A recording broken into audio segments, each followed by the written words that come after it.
ध्यान से पढ़िए। प्रश्न है, विजयनगर साम्राज्य का प्रथम शासक कौन था जिसने महाराजा धीराज की उपाधि धारण की थी? तो फ्रेंड, हरिहर द्वितीय ने विजयनगर साम्राज्य के शासकों में सबसे पहले महाराजा धीराज की उपाधि धारण की थी, यानी ऑप्शन ए जो है इसका करेक्ट आंसर हो जाएगा। और हरिहर द्वितीय संगम वंश का तीसरा शासक था, इसको भी आप जरूर ध्यान रखिएगा। बात विजयनगर साम्राज्य की आई है तो इसके बारे में जान लेते हैं। विजयनगर साम्राज्य की स्थापना 1336 ईस्वी में हरिहर और बुका नामक दो भाइयों ने किया था। विजयनगर साम्राज्य की राजधानी हम्पी थी, ध्यान रखिएगा कहाँ थी, हम्पी थी, और इसकी राजभाषा तेलुगु थी। इन सब बातों को ध्यान रखिएगा। नेक्स्ट क्वेश्चन देखिए, स्वतंत्र भारत में गठित प्रथम मंत्रिमंडल में बाबू जगजीवन राम को किस विभाग का प्रमुख बनाया गया था? तो फ्रेंड, इसका करेक्ट आंसर हो जाएगा ऑप्शन बी, श्रम विभाग का प्रमुख बनाया गया था। यानी स्वतंत्र भारत के प्रथम मंत्रिमंडल में बाबू जगजीवन राम श्रम मंत्री थे, संचार मंत्री थे रफी अहमद किदवई, शिक्षा मंत्री थे मौलाना अबुल कलाम आजाद, और स्वास्थ्य मंत्री थी राजकुमारी अमृत कौर। तो आप इन सबको ध्यान रखिएगा। चलिए अगला प्रश्न देखते हैं। अगला प्रश्न देखिएगा, अगला प्रश्न है कि हैदर अली की मृत्यु किस युद्ध के दौरान हुई थी? तो फ्रेंड, इसका सही आंसर हो जाएगा ऑप्शन बी, द्वितीय आंग्ल मैसूर युद्ध के दौरान। याद रखिएगा, द्वितीय आंग्ल मैसूर युद्ध के दौरान 1782 ईस्वी में हैदर अली की मृत्यु हो गई थी। और इस द्वितीय आंग्ल मैसूर युद्ध में अंग्रेजों का नेतृत्व वारेन हेस्टिंग्स ने किया था। हैदर अली का पुत्र टीपू सुल्तान था और इसकी मृत्यु चतुर्थ आंग्ल, ये देख रहे हैं आप, चतुर्थ आंग्ल मैसूर युद्ध के दौरान हो गई थी।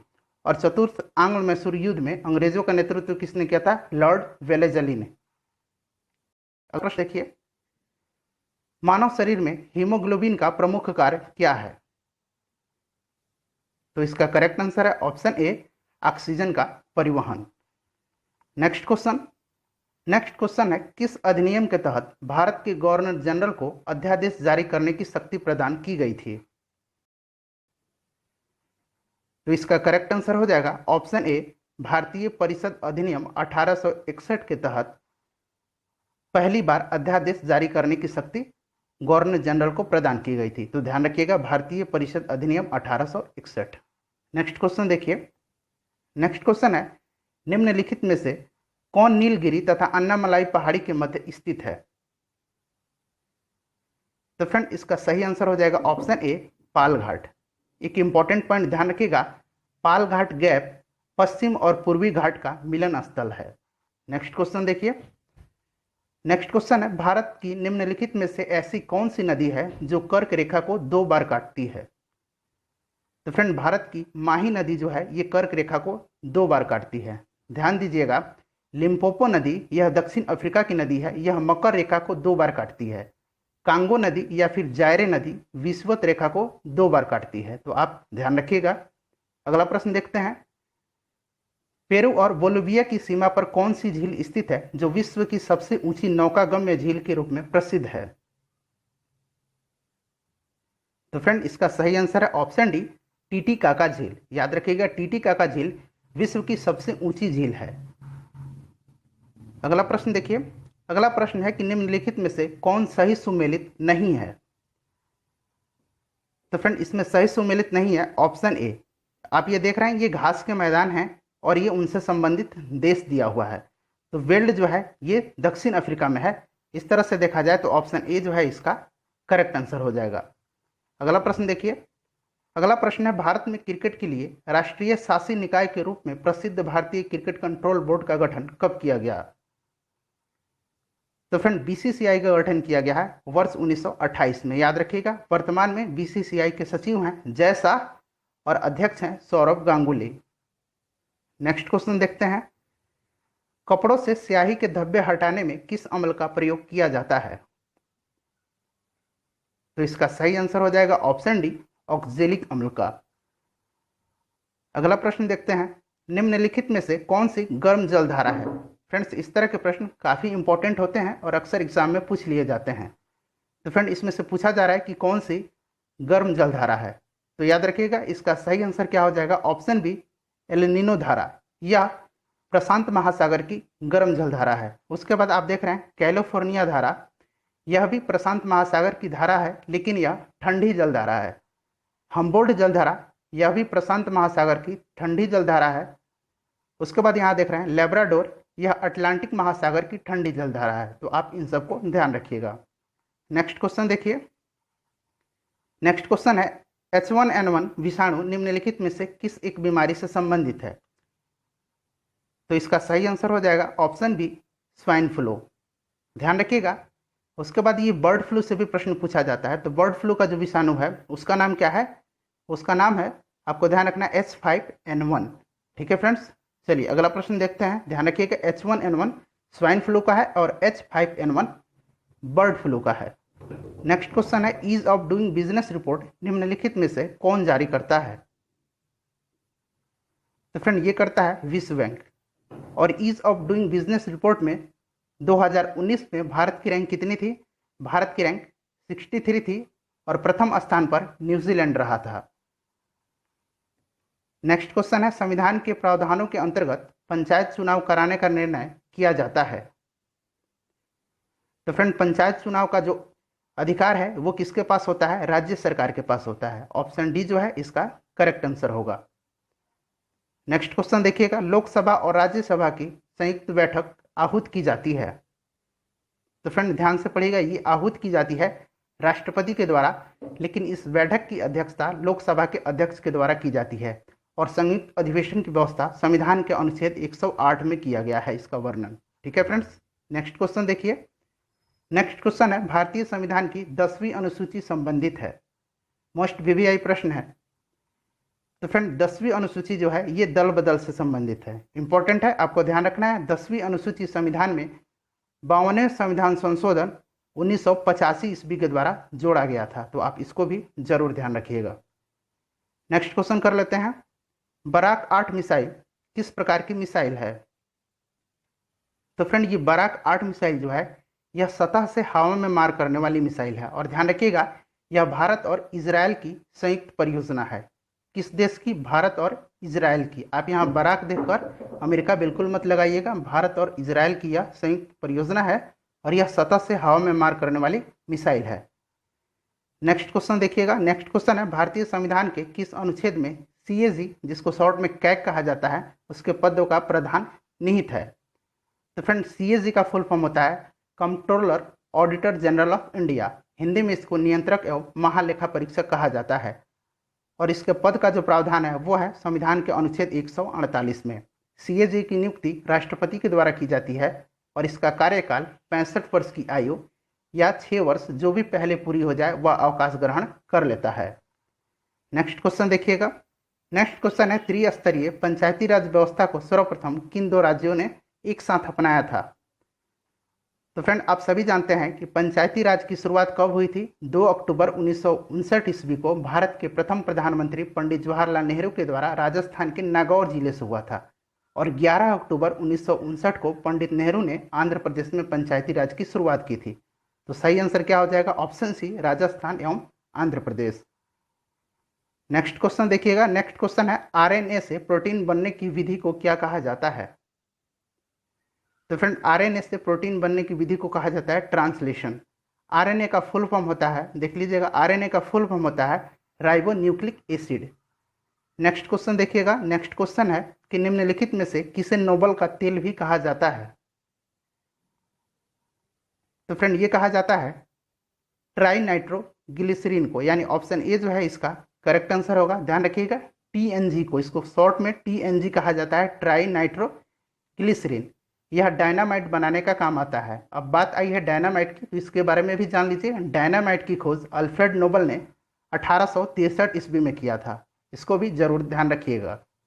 फ्रेंड मैं उम्मीद कर रहा हूँ कि वीडियो आपको काफ़ी पसंद आ रही है। प्लीज़ वीडियो को लाइक करें और इसे दोस्तों के साथ शेयर जरूर करें। अगला प्रश्न देखिएगा, केंद्रीय चमड़ा अनुसंधान संस्थान कहाँ स्थित है? तो फ्रेंड ये है चेन्नई में। कहाँ है? तमिलनाडु की राजधानी चेन्नई में है। नेक्स्ट क्वेश्चन देखिएगा। नेक्स्ट क्वेश्चन है निम्नलिखित में से किस यंत्र का प्रयोग उड़ते समय विमान की ऊंचाई मापने में किया जाता है? तो फ्रेंड इसका करेक्ट आंसर क्या हो जाएगा? इसका सही आंसर हो जाएगा ऑप्शन डी, अल्टीमीटर। ध्यान रखिएगा ये जो गायरोस्कोप है इसका उपयोग घूमती हुई वस्तु की गति ज्ञात करने में किया जाता है। ओडोमीटर का उपयोग किया जाता है वाहनों की पहियों द्वारा तय की गई दूरी मापने में, और क्रोनोमीटर का उपयोग कहाँ किया जाता है, पानी के जहाज़ों में सही समय ज्ञात करने में किया जाता है। तो आप इन सबको ध्यान रखिएगा। नेक्स्ट क्वेश्चन देखिए, नेक्स्ट क्वेश्चन है मनुष्य के शरीर का कौन सा भाग भूख, तापमान एवं जल संतुलन को नियंत्रित करता है। तो फ्रेंड इसका सही आंसर है ऑप्शन ए हाइपोथैलेमस। ध्यान रखिएगा, ये जो आप मेरुरज्जु देख रहे हैं, ये मेरुरज्जु प्रतिवर्ती क्रियाओं का नियंत्रण एवं समन्वय करता है तथा मस्तिष्क में आने जाने वाली उद्दीपनों का संवहन करता है। सेरिबेलम जो है यह शरीर का संतुलन बनाए रखता है एवं ऐच्छिक पेशियों के संकुचन पर नियंत्रण करता है। मेंडुला ऑब्लिंगेटा यह काफ़ी इंपॉर्टेंट है, आपको ध्यान रखना है, यह मस्तिष्क का सबसे पिछला भाग होता है और इसका मुख्य कार्य उपापचय, रक्तदाब तथा हृदय की धड़कनों का नियंत्रण करना है। नेक्स्ट क्वेश्चन देखिएगा, नेक्स्ट क्वेश्चन है कि ऐसा कौन सा मादा लिंगी हार्मोन है जिसका उत्पादन रजोनिवृत्ति के पश्चात बंद हो जाता है। तो फ्रेंड इसका सही आंसर हो जाएगा ऑप्शन बी एस्ट्रोजन। यहाँ जो आप टेस्टोस्टेरोन देख रहे हैं यह नर लिंगी हार्मोन है, बाकी जो देख रहे हैं प्रोजेस्टेरोन, एस्ट्रोजन और रिलैक्सिन ये मादा हार्मोन है। ठीक है फ्रेंड्स, नेक्स्ट क्वेश्चन देखिए, नेक्स्ट क्वेश्चन है उत्तर वैदिक काल में संबंधित पूर्व मीमांसा दर्शन के प्रतिपादक कौन थे। तो फ्रेंड दर्शन टोटल कितने हैं, तो ध्यान रखिएगा टोटल कितने दर्शन है, ये भी प्रश्न आपके एग्जाम में पूछ लिया जाता है। तो टोटल 7 दर्शन है। ठीक है, यहाँ आपसे पूछा जा रहा है पूर्व मीमांसा, तो पूर्व मीमांसा का प्रतिपादन किसने किया था, इसका प्रतिपादन किया था जैमिनी ने। ऑप्शन ए जो है इसका करेक्ट आंसर हो जाएगा। आपको मैं बता देता हूँ कि ये 7 दर्शन कौन कौन से हैं। पहला तो आप यहाँ देख लिए पूर्व मीमांसा, ठीक है फ्रेंड्स, उसके बाद न्याय दर्शन, सांख्य दर्शन, चार्वाक दर्शन, पतंजलि दर्शन, वादरायण दर्शन, माफ कीजिएगा, योग दर्शन, चार्वाक दर्शन, उत्तर मीमांसा, सांख्य दर्शन, पूर्व मीमांसा और वैशेषिक। ठीक है फ्रेंड्स, और यहाँ आप जो देख रहे हैं वादरायण ये उत्तर मीमांसा के प्रतिपादक थे, पतंजलि जो थे योग दर्शन के प्रतिपादक थे, और चार्वाक जो थे ये चार्वाक दर्शन के प्रतिपादक थे। सांख्य दर्शक के प्रतिपादक कपिल थे, न्याय दर्शन के प्रतिपादक गौतम थे, और वैशेषिक दर्शन के कणाद या उलुक थे। ठीक है, तो ध्यान रखिएगा। नेक्स्ट क्वेश्चन देखिएगा फ्रेंड, नेक्स्ट क्वेश्चन है सल्तनत काल में प्रचलित दीवाने इस्तिहाक नामक किस विभाग से संबंधित था। तो फ्रेंड ये दीवाने इस्तिहाक जो था ये पूछा जा रहा है कि किस विभाग से संबंधित था। तो फ्रेंड ये था पेंशन विभाग से। ठीक है, और इसकी स्थापना किसने किया था, इसकी स्थापना फिरोज शाह तुगलक ने किया था। आप यहाँ पे दास विभाग देख रहे हैं, ये भी पूछा जाता है। तो दास विभाग दीवाने बंदगान कहलाता था और इसकी स्थापना फिरोज शाह तुगलक ने ही किया था। उसके बाद फ्रेंड दीवाने अर्ज जो था ये सैन्य विभाग था। एक बार मैं और रिपीट करता हूँ, दीवाने अर्ज ये सैन्य विभाग था और इसकी स्थापना बलवन ने किया था। दीवाने मुस्तखराज यह राजस्व विभाग था और इसकी स्थापना अलाउद्दीन खिलजी ने किया था। तो आप इन सबको ध्यान रखिएगा। नेक्स्ट क्वेश्चन देखिए फ्रेंड, नेक्स्ट क्वेश्चन है भारत सरकार ने वर्ष 2022 तक अक्षय ऊर्जा क्षमता का लक्ष्य कितना रखा है। तो इसका करेक्ट आंसर हो जाएगा ऑप्शन डी 175 गीगावाट। इस तरह के प्रश्न अक्सर एग्जाम में पूछे जाते हैं क्योंकि ये ऊर्जा से संबंधित प्रश्न है और आजकल दुनिया ऊर्जा पर ही टिकी हुई है, इसीलिए इस तरह के प्रश्न अक्सर पूछ लिए जाते हैं। तो आप ध्यान रखिएगा 2022 तक भारत सरकार का लक्ष्य कितना है, 175 गीगावाट क्षमता का ऊर्जा उत्पादन करना। नेक्स्ट क्वेश्चन देखिएगा, नेक्स्ट क्वेश्चन है कि गांधी इरविन समझौता कब हुआ था। तो फ्रेंड गांधी इरविन समझौता हुआ था 5 मार्च 1931 को। आपको कहीं कहीं 4 मार्च भी दिखेगा, तो आप अगर 4 मार्च ऑप्शन में है तो आप 4 मार्च 1931 पर टिक लगा सकते हैं। नेक्स्ट क्वेश्चन देखिएगा, नेक्स्ट क्वेश्चन है कि जून 1945 में शिमला सम्मेलन में कांग्रेस के प्रतिनिधि के तौर पर कौन शामिल हुआ था। तो सबसे पहले तो आपको ध्यान रखना है कि शिमला समझौता कब हुआ था, 1945 में हुआ था और इसमें कांग्रेस के प्रतिनिधि के तौर पर अबुल कलाम आजाद ने हिस्सा लिया था। तो ध्यान रखिएगा ऑप्शन ए इसका करेक्ट आंसर होगा। नेक्स्ट क्वेश्चन कर लेते हैं फ्रेंड, नेक्स्ट क्वेश्चन देखिएगा, देश के स्वतंत्रता के समय आरबीआई के गवर्नर कौन थे। तो फ्रेंड ये प्रश्न काफी महत्वपूर्ण है, आपको ध्यान रखना है। तो इसका सही आंसर क्या हो जाएगा, इसका सही आंसर है ऑप्शन ए सीडी देशमुख। याद रखिएगा आरबीआई की स्थापना 1 अप्रैल 1935 को हुई थी। ठीक है फ्रेंड्स, याद रखिएगा 1 अप्रैल 1935 को हुई थी और कितनी राशि से हुई थी ये भी प्रश्न पूछा जाता है। तो आरबीआई की स्थापना 1 अप्रैल 1935 को 5 करोड़ की अधिकृत पूंजी से हुई थी तथा आरबीआई का राष्ट्रीयकरण 1 जनवरी 1949 को किया गया। आप ये भी ध्यान रखिएगा, स्थापना 1935 और राष्ट्रीयकरण 1949 को।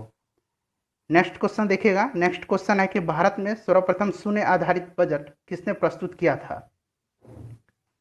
तो फ्रेंड ये किया था राजीव गांधी ने। ऑप्शन सी जो है इसका सही आंसर हो जाएगा। राजीव गांधी ने 1987-88 में ये बजट प्रस्तुत किया था, याद रखिएगा 1987-88 में। नेक्स्ट क्वेश्चन कर लेते हैं। नेक्स्ट क्वेश्चन है कि एशियाई विकास बैंक का मुख्यालय कहाँ स्थित है? तो फ्रेंड यहाँ से 2 से 3 प्रश्न आपके एग्जाम में बनते हैं। सबसे पहले तो पूछा जाता है कि एशियाई विकास बैंक की स्थापना कब हुई थी? तो याद रखिएगा एशियाई विकास बैंक यानी एडीबी, एशियन डेवलपमेंट बैंक इसको अंग्रेजी में कहा जाता है, इसकी स्थापना 1966 को हुई थी और इसका जो हेड क्वार्टर है वो है मनीला में। ठीक है फ्रेंड्स, नेक्स्ट क्वेश्चन देखिएगा। नेक्स्ट क्वेश्चन है कि महात्मा गांधी ने भारत में अपना पहला जन भाषण कहाँ दिया था? तो फ्रेंड महात्मा गांधी ने अपना पहला जन भाषण कहाँ दिया था? तो इन्होंने 1916 में बनारस हिंदू यूनिवर्सिटी के उद्घाटन समारोह में दिया था, याद रखिएगा वाराणसी में। ठीक है, 1916 में। नेक्स्ट क्वेश्चन देखिएगा। नेक्स्ट क्वेश्चन है कि नाथुला दर्रा कहाँ है? तो फ्रेंड नाथुला दर्रा जो है ये सिक्किम में है। उत्तराखंड के कुछ दर्रे हैं, इंपॉर्टेंट है, ध्यान रखिएगा। उत्तराखंड में कौन कौन से दर्रे हैं? नीति दर्रा, माना दर्रा, लिपुलेख दर्रा। हिमाचल प्रदेश का रोहतांग दर्रा और बड़ा लच्चा दर्रा, ये महत्वपूर्ण है, ध्यान रखिएगा। नेक्स्ट क्वेश्चन कर लेते हैं। नेक्स्ट क्वेश्चन है कि बीएमडी परीक्षण किया जाता है। तो फ्रेंड सबसे पहले आप बीएमडी का फुल फॉर्म जान लीजिए। इसका फुल फॉर्म होता है बोन मिनरल डेंसिटी। ठीक है, और ये किया जाता है अस्थिर रंध्रता हेतु। ठीक है, ऑप्शन बी जो है इसका करेक्ट आंसर होगा। नेक्स्ट क्वेश्चन है भीम बांध वन्यजीव अभ्यारण्य कहाँ स्थित है? तो फ्रेंड महत्वपूर्ण है क्योंकि ये बिहार में ही है, और बिहार की ये किस जिले में है? तो ध्यान रखिएगा मुंगेर जिले में है। ऑप्शन ए जो है इसका करेक्ट आंसर होगा। नेक्स्ट क्वेश्चन है कि सन 1913 में सचिंद्रनाथ सान्याल द्वारा अनुशीलन समिति की स्थापना कहाँ हुई थी? तो सबसे पहले तो याद रखिएगा कि अनुशीलन समिति की स्थापना सचिंद्र सान्याल के द्वारा 1913 में पटना में हुई थी। ठीक है, ऑप्शन बी जो है इसका करेक्ट आंसर होगा। नेक्स्ट क्वेश्चन देखिएगा। नेक्स्ट क्वेश्चन है कि सन 1924 में द पटना टाइम्स का प्रकाशन किसके द्वारा किया गया था? तो फ्रेंड काफी महत्वपूर्ण है, द पटना टाइम्स का प्रकाशन कब हुआ था? 1924 में हुआ था, आप ध्यान रखिएगा। और किसके द्वारा किया गया था? तो मोहम्मद यूनिस के द्वारा। ऑप्शन ए जो है इसका करेक्ट आंसर होगा। नेक्स्ट क्वेश्चन देखिएगा। नेक्स्ट क्वेश्चन है बिहार में बाल साहित्य के लिए दिया जाने वाला पुरस्कार कौन सा है? फ्रेंड्स मैं काफी तेजी में करा रहा हूं क्योंकि आपका ज्यादा समय न लगे। तो इसका सही आंसर हो जाएगा ऑप्शन बी, अमरनाथ झा पुरस्कार। याद रखिएगा अमरनाथ झा पुरस्कार बाल साहित्य के लिए दिया जाता है। और ये कहाँ से संबंधित है? तो बिहार राज्य से संबंधित है। नेक्स्ट क्वेश्चन देखिएगा। नेक्स्ट क्वेश्चन है कि अशोक के किस शिलालेख में बोध गया के भ्रमण का वर्णन मिलता है? तो फ्रेंड सबसे पहले जान लीजिए कि अशोक ने अपना जो राज्याभिषेक हुआ था उसके 10वें वर्ष में धम्म की यात्रा शुरू कर दी, और सबसे पहले वे बोध गया ही गया था, और इसका वर्णन 8वें शिलालेख में किया गया। ऑप्शन सी जो है इसका करेक्ट आंसर होगा। नेक्स्ट क्वेश्चन देखिएगा। नेक्स्ट क्वेश्चन है कि मंदसौर का अभिलेख किस शासक के विषय में जानकारी का स्रोत है? तो फ्रेंड मंदसौर का जो अभिलेख है यह यशोधर्मन से संबंधित है। ठीक है, और ये जो आप देख रहे हैं यशोधर्मन, ये कहाँ का था? मालवा का राजा था। मालवा कहाँ है? मध्य प्रदेश में है, तो आप जरूर ध्यान रखिएगा। नेक्स्ट क्वेश्चन देखिएगा। नेक्स्ट क्वेश्चन है कि 1922-24 ईस्वी का रंपा विद्रोह भारत की किस राज्य में हुआ था? तो फ्रेंड काफी महत्वपूर्ण है, आपको याद रखना है रंपा विद्रोह। तो रंपा विद्रोह हुआ था आंध्र प्रदेश में। अब से एक और प्रश्न पूछा जाता है मोपला विद्रोह। मोपला विद्रोह हुआ था केरल में। ठीक है, याद रखिएगा मोपला विद्रोह कहाँ हुआ था? केरल में। अहोम विद्रोह पूछा जाता है, अहोम विद्रोह असम में हुआ था, और दक्कन विद्रोह महाराष्ट्र में हुआ था। तो आप इन सबको ध्यान रखिएगा। नेक्स्ट क्वेश्चन देखिएगा। निम्नलिखित में से कौन सा सही सुमेलित नहीं है? तो फ्रेंड ये बिल्कुल सही है, बारदोली 1928। दक्कन विद्रोह अभी मैंने बताया कहाँ हुआ था? महाराष्ट्र में हुआ था 1874-75 में। खेड़ा सत्याग्रह 1918 में हुआ था, और एका आंदोलन जो है ये गलत है, ये 1924-25 में नहीं हुआ था। नेक्स्ट क्वेश्चन देखिएगा। नेक्स्ट क्वेश्चन कर लेते हैं। The servant of Indian society के संस्थापक कौन थे? तो friend the servant of Indian society के संस्थापक थे, ये भी पूछा जाता है, Gopal Krishna Gokhale. Option B C जो है इसका करेक्ट आंसर होगा। फ्रेंड काफी महत्वपूर्ण है, इसको आप जरूर ध्यान रखिएगा। नेक्स्ट क्वेश्चन देखिएगा। नेक्स्ट क्वेश्चन है कि दादा भाई नौरोजी ने भारतीय राष्ट्रीय कांग्रेस के किस अधिवेशन में स्वराज की मांग प्रस्तुत की थी? तो फ्रेंड इसका सही आंसर हो जाएगा ऑप्शन ए, कलकत्ता अधिवेशन जो 1906 में हुआ था, इसी में सर्वप्रथम दादा भाई नौरोजी ने स्वराज की मांग प्रस्तुत की थी। तो याद रखिएगा काफी महत्वपूर्ण प्रश्न है। नेक्स्ट क्वेश्चन देखिएगा।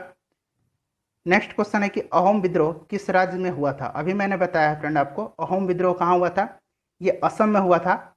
ऑप्शन सी बी जो है इसका करेक्ट आंसर हो जाएगा। और ये किसके नेतृत्व में हुआ था, तो याद रखिएगा ये हुआ था गोमधर कुंवर के नेतृत्व में। ठीक है, गोमधर कुंवर के नेतृत्व में हुआ था 1828 ईस्वी में। तो आप ये जरूर ध्यान रखिएगा क्योंकि जितने भी विद्रोह हुए हैं ये अक्सर प्रश्न में एग्जाम में पूछ लिए जाते हैं इस तरह के प्रश्न। नेक्स्ट क्वेश्चन है कि बिहार